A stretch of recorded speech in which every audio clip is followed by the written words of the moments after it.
Hello students, please subscribe the channel, drop a like, share and comment.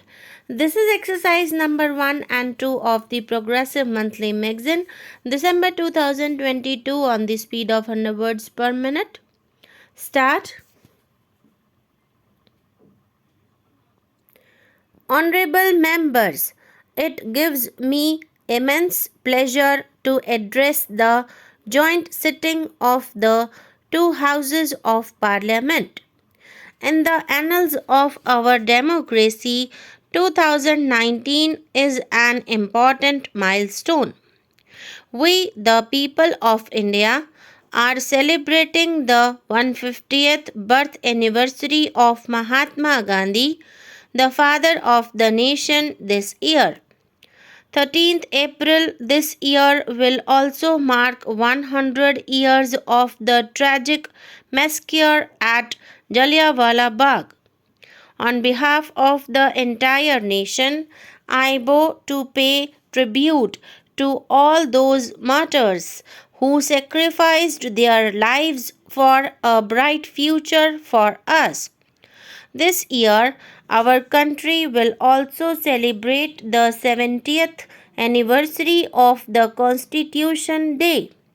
It is in this historic central hall that the illustrious architects of our Constitution had sculpted the Constitution of India.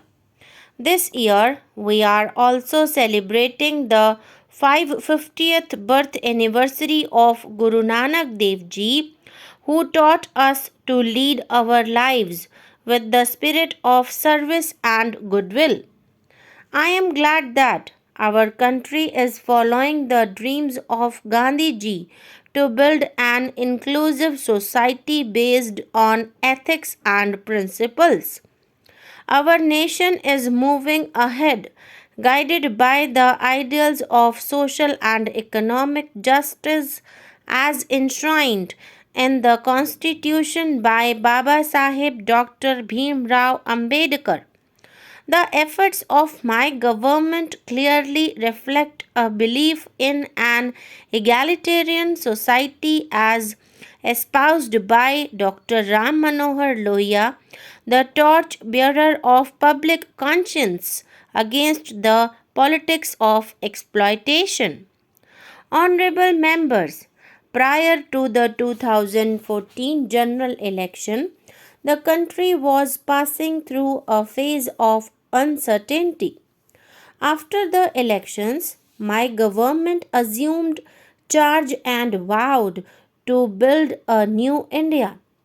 A new India with no place for imperfect, corrupt, and inertia ridden carved, shaped systems. From day one, the mission of my government, based on transparency, was to improve the lives of our citizens, to eradicate their difficulties owing to poor governance, and to make sure that the benefit of public services reach the lowest strata of the society.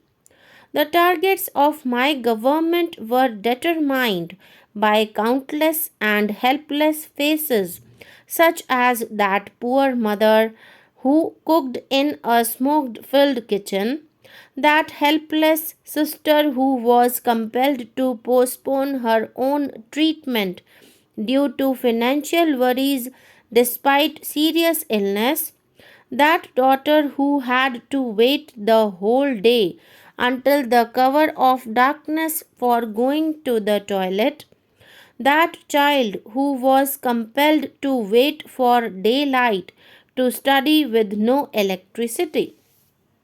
In the last 4.5 years, my government has infused new hope and confidence among the people of the country, enhanced the country's image, and has effectively brought in social and economic change.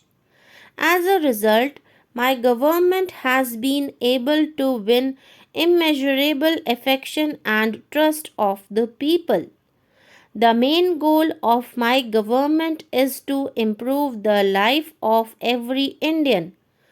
Honorable members, for an inclusive and modern development of our country, it needs to be ensured that not a single family is deprived of fundamental needs.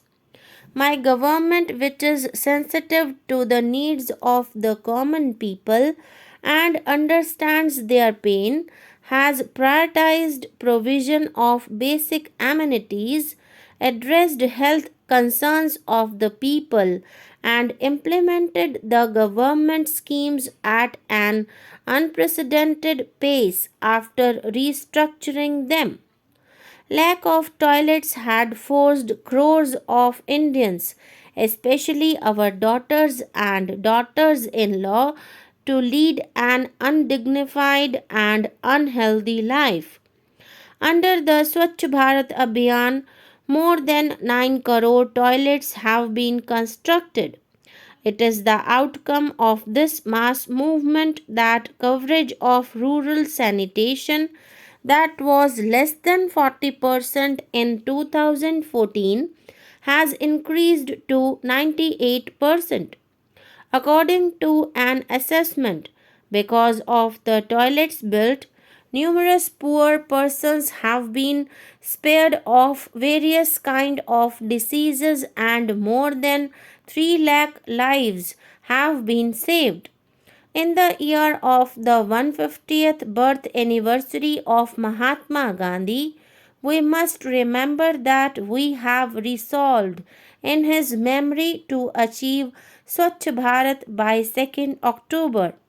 Honorable members, many of our mothers, sisters, and daughters used to suffer from various illnesses because of smoke filled kitchens, which also affected health of the entire family, and much of their effort and time were spent in collecting firewood. My government has provided more than 6 crore cooking gas connections to such sisters and daughters under the Ujjwala Yojana.